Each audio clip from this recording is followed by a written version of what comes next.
இந்த கொள்ளையடிச்சு வச்சிருக்கிற இந்த பணத்தை எல்லாம் வச்சு கல்லாப்பட்டி கூட்டணின்னு ஒண்ணு சேர்த்து வச்சிருந்தாரு. அது எல்லாமே இப்ப கலகலத்து போய் நிக்குது. டாப் தனியா, பாட்டம் தனியா, ரீப்பர் தனியா, ஜாயிண்ட் தனியா, அப்படி நிக்குது தனித்தனியா. இது மத்தவங்களுக்கு வேணா எலெக்ஷன், ஆனா இந்த விஜய்க்கும் விஜய் கூட நிக்கிறவங்களுக்கும் இது ஒரு இமோஷன். நான் சந்தோஷப்பட்டா மக்கள் சந்தோஷப்படுறாங்க, மக்கள் சந்தோஷப்பட்டா நான் சந்தோஷப்படுறேன். எனக்கு ஒண்ணுனா மக்களுக்கும், மக்களுக்கு ஒண்ணுனா எனக்கும் கண்ணு கலங்கும். 2.5 வயசு குழந்தைய துள்ள துடிக்க உங்க திமுக நிர்வாகி ஒருத்தன் கொன்னானே, அதுக்கு என்ன பதில் சொல்ல போறீங்க? 5 வருஷமா போலீஸ் டிபார்ட்மெண்ட் கையில வச்சுக்கிட்டு என்ன சார் பண்ணீங்க? பொம்மைகள் மாதிரி வச்சு விளையாடிட்டு இருந்தீங்களா? ஒரு மனசாட்சின்றது வேணாம்.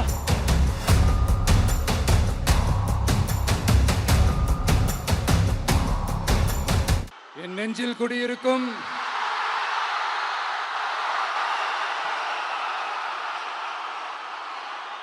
திருநெல்வேலி மக்கள், உங்கள் அனைவருக்கும் என்னுடைய வணக்கம்.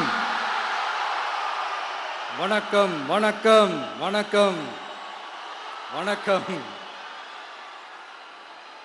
எல்லாரும் எப்படி இருக்கீங்க?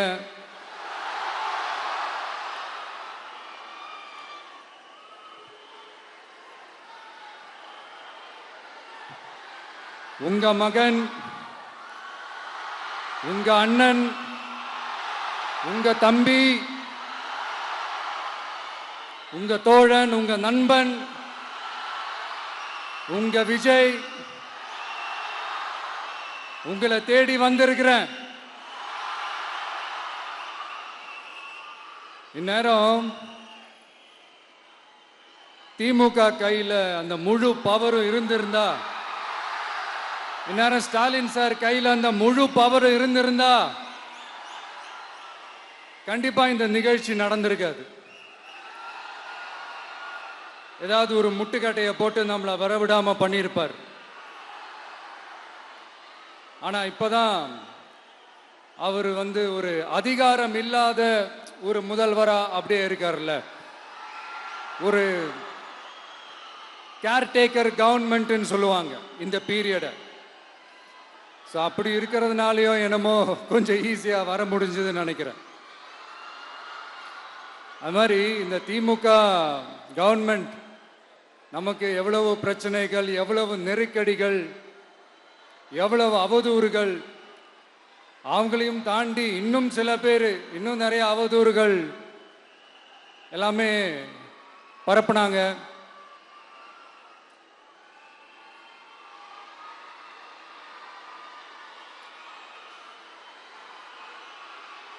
இந்த திமுக கூட்டணிக்கும் பாஜக கூட்டணியுமே இவங்க 2 பேருமே வெளியில வேணா தனித்தனியா இருப்பாங்க, ஆனா உள்ளுக்குள்ள இவங்க 2 பேருமே ஒண்ணுதான். இவங்க 2 பேருக்குமே ஒரே நோக்கம்தான். அது என்ன நோக்கம் தெரியுமா? உங்களுக்காக நல்லது செய்ய, உங்களுக்காக உழைக்க, உங்களோட கூடவே நிக்க இந்த விஜய் வந்துடக்கூடாது. அதுதான் அவங்களுடைய அந்த நோக்கமே. ஏன்னா இந்த விஜய் வந்ததிலிருந்து அவங்க நிறைய இந்த ஊழல்லாம் செஞ்சுக்கிட்டு இருந்தாங்கல்ல, ஒரு லிஸ்ட் போட்டு சொன்னல, அதெல்லாம் அவங்களால செய்ய முடியாம போச்சு. எல்லாத்துலயும் மண்ணு விழுந்துருச்சு. அதனால செம்ம கோபத்தில் இருக்கிறாங்க என் மேல. அதே மாதிரி அடுத்து ஆட்சிக்கு வர முடியாத ஒரு சூழ்நிலைய மக்களே நீங்களே ஆல்ரெடி உருவாக்கிட்டீங்க. இந்த கூட்டணி கணக்கு, அந்த கணக்கு, இந்த கணக்கு எதுவுமே எடுபடல. இந்த அரித்மேட்டிக் கணக்கு, மேத்தமேட்டிக்ஸ் கணக்கு எல்லாமே மண்ணுக்குள்ள புதைச்சிட்டீங்க. அப்புறம் இந்த கொள்ளையடிச்சு வச்சிருக்கிற இந்த பணத்தை எல்லாம் வச்சு கல்லாப்பட்டி கூட்டணின்னு ஒண்ணு சேர்த்து வச்சிருந்தாரு. அது எல்லாமே இப்ப கலகலத்து போய் நிக்குது. டாப் தனியா, பாட்டம் தனியா, ரீப்பர் தனியா, ஜாயிண்ட் தனியா, அப்படி நிக்குது தனித்தனியா. எல்லாமே அப்படியே ஒட்ட வச்சுக்கிட்டு இருக்கிறாரு. கூட்டணி கட்சிக்காரங்களே ஒருத்தருக்கு ஒருத்தர் ஓட்டு போட்டுக்க மாட்டாங்க போல் இருக்கு. அப்படி இருக்கு நிலைமை இந்த திமுக கூட்டணியில. சரி, இவங்களுக்கு தான் இந்த நிலைமைன்னு பார்த்தா இந்த பாஜக தலைமையில் மற்றும் பலர் அவங்க நிலைமை இன்னும் மோசமா இருக்குது. அதனால மக்களே, இந்த திமுகவோட நேரடி கூட்டணிக்கும் மறைமுக கூட்டணிக்கும் நம்ம மேல காண்டு.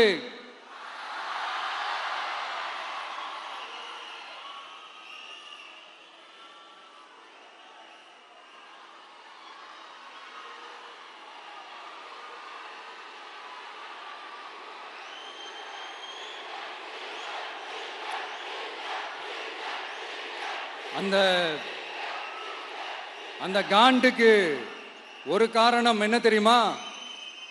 அவங்க வீட்லயே அவங்க குடும்பத்திலேயே விசில் சத்தம் பலமா கேக்குதான்.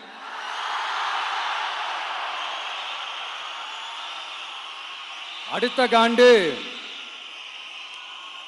அது இந்த சில பல கோடிகளை கொடுத்து நம்ம தமிழ்நாட்டு காங்கிரஸ பையில போட்டுக்கிட்டாங்க. யாரு? ஸ்டாலின் சார். ஆனா உண்மையான காங்கிரஸ் யாரு பக்கம் நிக்குது? நம்ம பக்கம் நிக்குது. சிறுபான்மை மக்களோட அந்த திமுக சாயம் வெளுத்து போச்சே. இந்த விஜய் என்னடானா மதச்சார்பற்ற கொள்கையோட உண்மையான ஒரு முகமா இருக்கிறானே. இந்த சிறுபான்மை மக்கள் வேற இந்த விஜய் பக்கம் தானே நிக்கிறாங்க அப்படின்ட்டு இந்த திமுகவுக்கும் பாஜகவுக்கும் என் மேல காண்டோ காண்டு. அதுக்காக நாம் என்ன செய்ய முடியும்? இந்த 33 வருஷமா ஒவ்வொரு வீட்டுக்குள்ளேயும் ஒவ்வொரு மனசுக்குள்ளேயும் போறதுக்கு நாம் பட்ட பாடு எனக்கு தானே தெரியும். அதனாலதான் நான் முன்னாடியே சொன்ன மாதிரி கட்சி ஆரம்பிச்சுட்டு ஒவ்வொரு வீட்டுக்குள்ளேயும் நான் போல, ஒவ்வொரு வீட்டுக்குள்ளேயும் போனதுக்கு அப்புறம் தான் கட்சியவே ஆரம்பிச்சிருக்கிறேன்.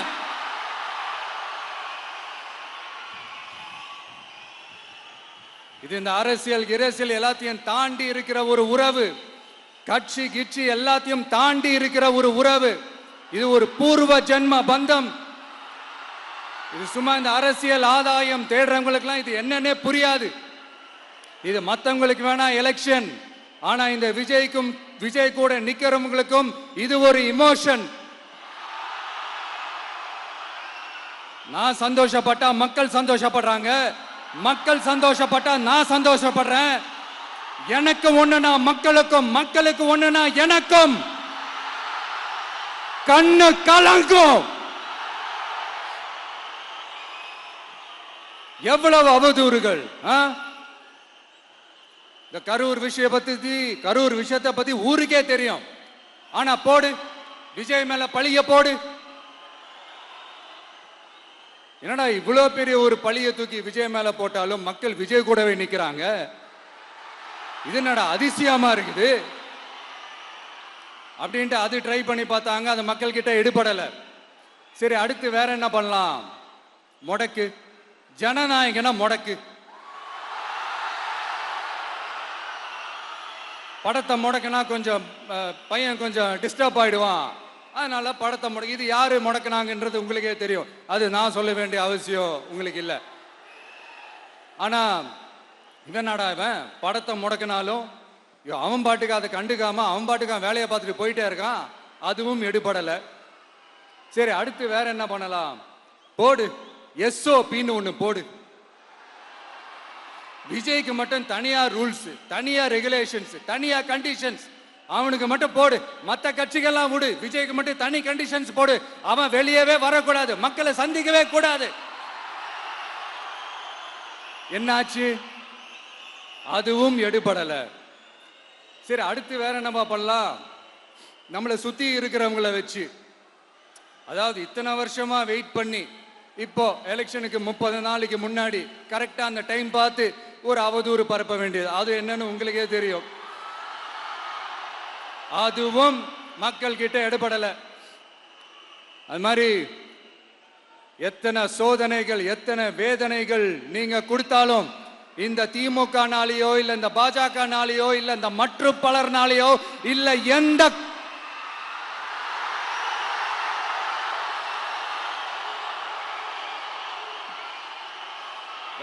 வேற யாராலையும் என்ன மக்கள் கிட்ட இருந்து பிரிக்க முடியாதுன்னு சொல்ல வந்தேன். அதைத்தான் சொல்ல வந்தேன். ஒவ்வொரு வீட்டில் இருக்கிற ஒவ்வொரு விஜயும் இருக்கிற வரைக்கும் என்ன மக்கள் கிட்ட பிரிக்கவே முடியாது. இப்படி இந்த சொந்த பந்தம் இவ்வளவு ஸ்ட்ராங்கா இருக்கிறதுனால தான் நான் முன்னாடியே சொன்ன 234 தொகுதியிலும் இந்த விஜய் தான் வேட்பாளர் அப்படின்னு தான் அதை நான் செஞ்சிருக்கிறேன். ஏன்னா நம்மளுடைய வேட்பாளர்கள் யாரும் டாட்டாவோ பிர்லாவோ அம்பானியோ அதானியோ கிடையாது. நம்ம வீட்டில் இருக்கிறவர், நம்ம குடும்பத்தில் இருக்கிற ஒருத்தரை தான் நான் வேட்பாளராக செலக்ட் பண்ணியிருக்கிறேன்.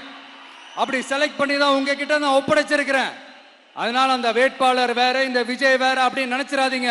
இந்த விஜய் தான் வேட்பாளர், அந்த வேட்பாளர் தான் விஜய்.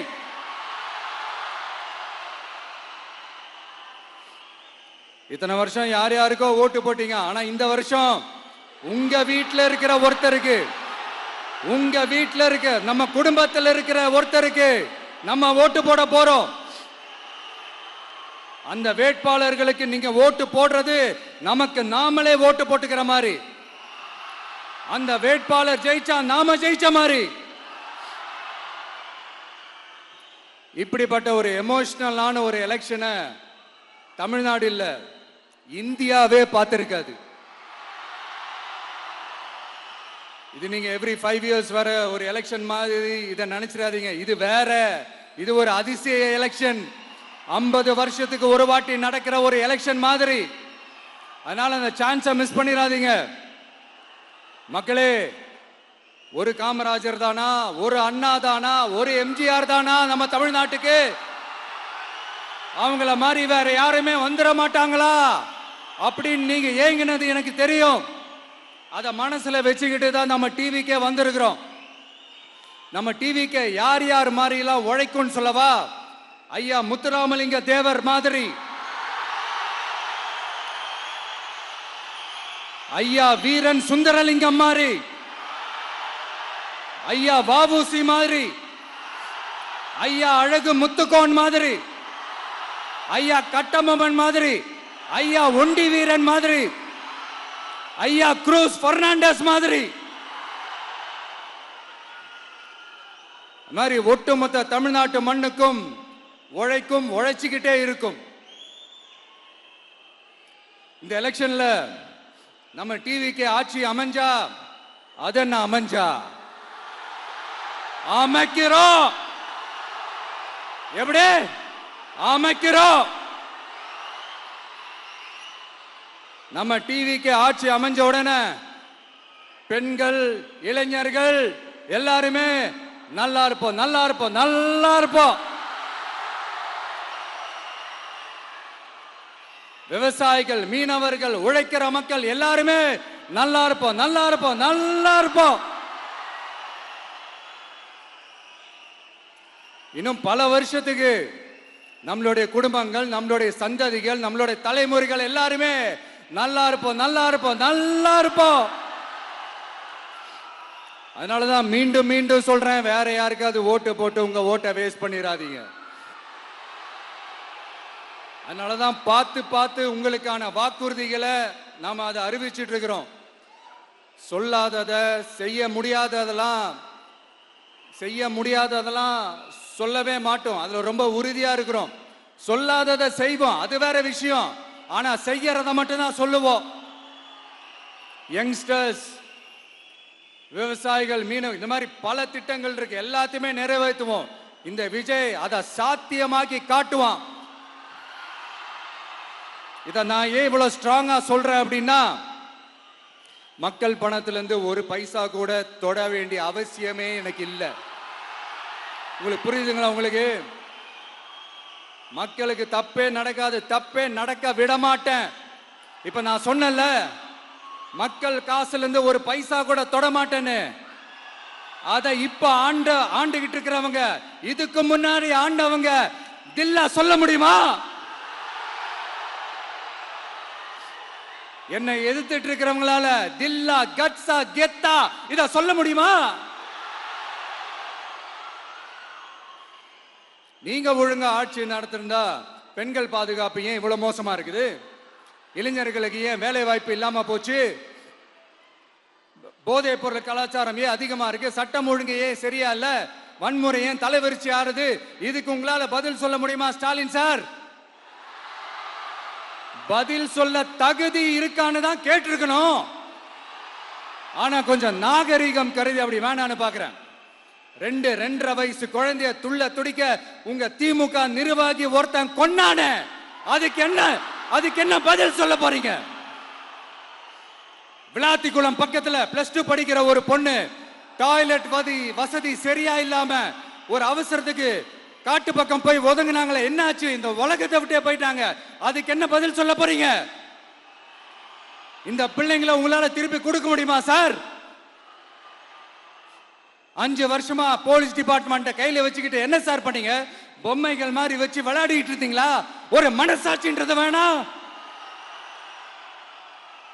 நாங்குநேரி பிரச்சனையை பத்தி பேசினா அது போதையில நடந்துச்சான், போதை பொருட்கள்னால அது நடந்துச்சான். பெரிய கண்டுபிடிப்பு எங்களுக்கு தெரியாது பாரு. அது எங்களுக்கும் தெரியும், உங்களுக்கும் தெரியும். கேள்வி அது இல்ல, அதை ஏன் தடுக்கலன்றதுதான் எங்களுடைய கேள்வி. இது மட்டுமா?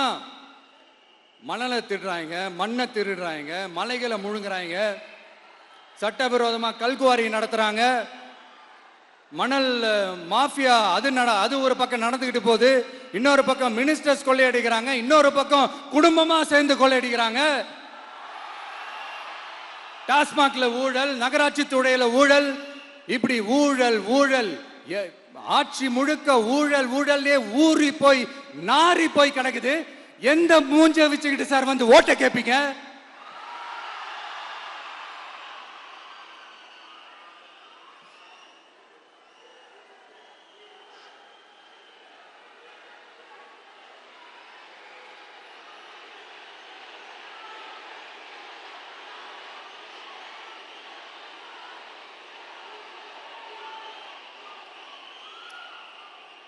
இந்த எலெக்ஷன் சும்மா உங்க பணத்தை எல்லாம் வச்சுக்கிட்டு ஒன்னும் கிழிக்க முடியாது. உங்க பணத்தை எல்லாம் வச்சு மக்கள் எல்லாம் விலைக்கு வாங்கவே முடியாது. இது ஒரு மாற்றத்திற்கான ஒரு எலெக்ஷன். ஒட்டுமொத்த தமிழ்நாட்டு மக்களும் அந்த மாற்றத்தை கொண்டு வர போற அந்த எலெக்ஷன். இது உங்களாலேயோ இல்ல அந்த மற்றும் பலர்னாலேயோ ஒன்னும் தடுக்க முடியாது. அதனால மக்களே, ஏப்ரல் 23ஆம் தேதி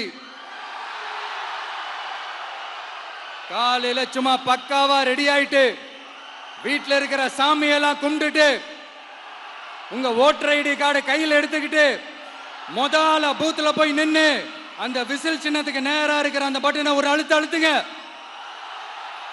இது ஒரு தலைமுறைக்கான ஒரு தேர்தல், உங்களுக்கான தேர்தல்.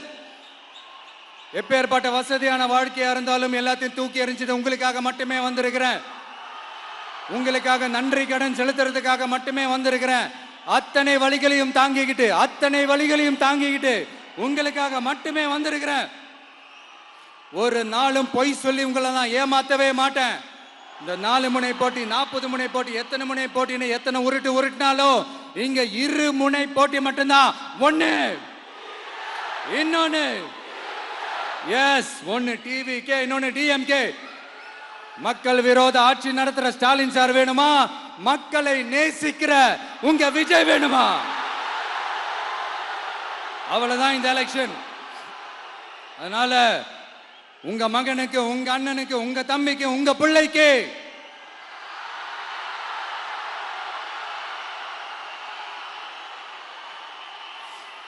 ஒரே ஒரு வாய்ப்பு கொடுங்க. தயவு செஞ்சு விசில் சின்னத்துக்கு ஓட்டு போடுங்க. இது ஒரு விசில் புரட்சி தேர்தலா இருக்கணும். நான் தன்னந்தனியாளு, நீ ஏளனம் அப்பாரு, கொஞ்சம் நவந்தனா இங்க 8 கோடி பேரு, மிரல போது ஸ்டேட்டு நம்ம விசில் சத்தம் கேட்டு, நல்லவங்க வாழ இங்க விசில் கடி ஓட்டே, கடைசி நம்பிக்கை மக்களை தேடி வருது, அதை இறுக்கி புடிச்சு ஒரு வரலாறு எழுது. உங்க விஜய் நான் வரேன். விசில் அடிக்க ரெடியா? கான்பிடண்டா இருங்க. நல்லதே நடக்கும். வெற்றி நிச்சயம். மீண்டும் சந்திக்கும் வரை நன்றி, வணக்கம்.